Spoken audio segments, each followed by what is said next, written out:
Vim aqui toda descabelada para falar algo de Deus para tua vida.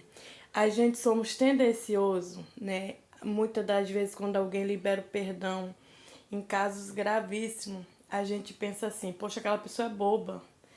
Aquela pessoa é besta, porque se fosse eu jamais perdoaria o que fez com um filho, alguém, algo muito grave, né? Um escândalo, talvez uma calúnia.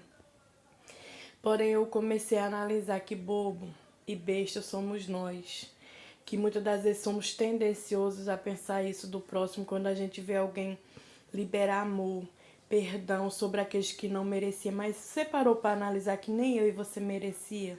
O perdão de Cristo, o amor de Cristo. Então, quando alguém liberar isso, nunca mais falem isso. Sabe por quê? Porque aquela pessoa é cheia do fruto do Espírito. Não tem como alguém ser cheio do fruto do Espírito e não lançar sobre as próximas pessoas, sobre as próximas vidas esse fruto do Espírito. Mas quando você vê alguém liberar esse perdão e esse amor pelo próximo, agradeça a Deus. E se você não consegue, peça para você também ser cheio desse fruto do Espírito. Porque liberar perdão, irmão, é algo essencial, é bíblico sobre a nossa vida. É impossível ser um cristão sem liberar perdão. É impossível ser alguém que agrada o coração de Deus se a gente não liberar o perdão sobre a vida de alguém. A gente se coloca numa posição como se a gente fosse melhor que o próprio Deus. Quando a gente não consegue liberar o perdão, a gente fica magoado, fica revoltado, fica chateado com aquela situação. E isso não vai ocasionar só dor para o próximo que nos feriu, mas para nós mesmos, mas vai nos fazer ser alguém amargoso a vida toda, rinchoso, rinchosa, mulheres que vai atrair enfermidade piores para a sua vida, câncer, problemas de saúde mental, espiritual e ainda vai trazer legalidade. Porque a gente pensa assim: ah, eu não estou pecando. Ah, eu não fiz nada grave com alguém. Ah, eu não pequei contra ninguém. Mas a partir do momento que você não perdoa, que você não libera a mágoa, o ódio, você está sim em pecado perante Deus. Você está se colocando numa posição como se você quisesse ser maior e melhor que Deus. Eu sei que toda dor ela tem um processo, ela tem que haver uma cicatrização, mas a gente tem que ser alguém preparado para liberar esse perdão, porque senão a gente se coloca numa posição melhor que Deus. Se Deus que foi santo, perfeito e fiel até hoje, ele vai ser sempre assim. Ele nos perdoou mesmo sem eu e você merecer. Se a gente analisar a nossa vida, a gente vai ver que a gente não merecia o perdão, mas o Senhor nos perdoou e nos amou. Então, quem somos nós para não perdoar, para não liberar perdão, para não lançar essa mágoa, esse ódio fora? Você não é melhor que Deus. Eu não sou melhor que Deus. Se eu olho para mim e falo, Senhor, eu te agradeço, eu te glorifico por me perdoar, mesmo eu sendo falha. Ele decidiu me amar e me perdoar. E quem sou eu para não perdoar e não amar alguém que me feriu? Então que a gente vem analisar isso, sabe por quê?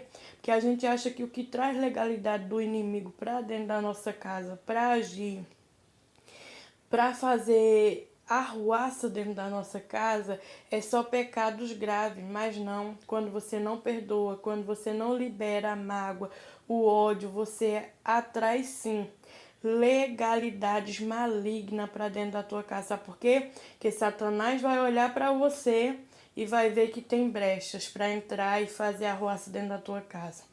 E aí você não vai entender, você vai ser, mas eu estou andando, eu estou lendo a palavra, eu estou buscando, eu estou na tua presença, eu não estou fazendo nada de pecado grave.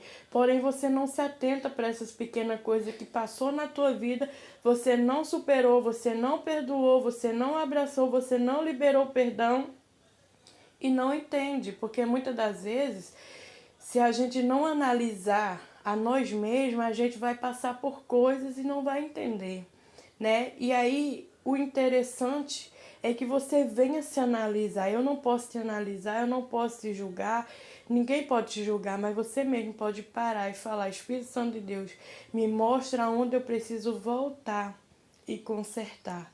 Porque se você tenta seguir, mas lá atrás você deixou alguma coisa sem consertar, uma hora você vai começar se atentar que tem alguma coisa errada e que é necessário voltar e consertar. E às vezes é um liberar de perdão, é um abraçar alguém, é muitas das vezes você tirar esse ódio, essa mágoa que está dentro de você, que você talvez não conseguiu superar.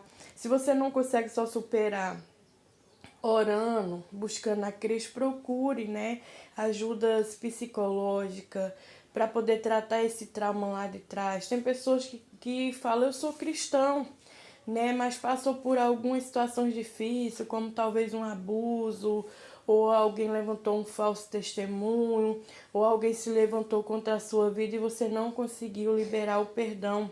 E aí seguiu, né? E sempre você vai vendo que alguma coisa está errada, porque prova nós passamos, mas existe coisas que a gente sabe que é espiritual. E você às vezes não consegue compreender. E hoje Deus ele tá te alertando, volta, conserta aquilo que você deixou lá atrás, porque enquanto você não consertar, enquanto você não tirar o ódio, a mágoa, a tristeza dentro de você, você não vai conseguir caminhar liberta e vai estar sempre uma brecha, uma legalidade para Satanás ficar continuamente entrando e fazendo algo que não era para estar acontecendo nesse determinado momento. Já era para você estar vendo as coisas fluir, mas ainda não estão fluindo totalmente como Deus quer, porque ainda há legalidades espirituais malignas dentro da tua casa por conta de você que não conseguiu liberar esse perdão. Amém?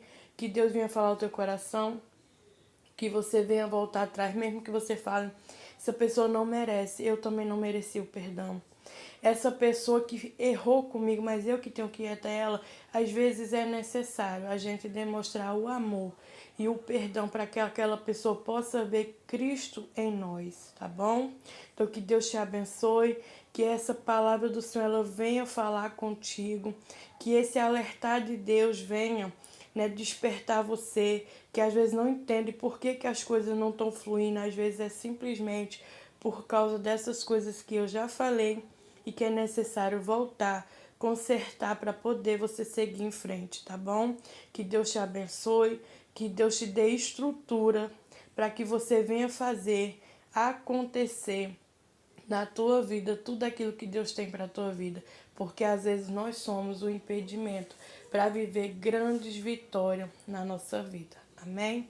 Deus te abençoe, fique todos na paz do Senhor.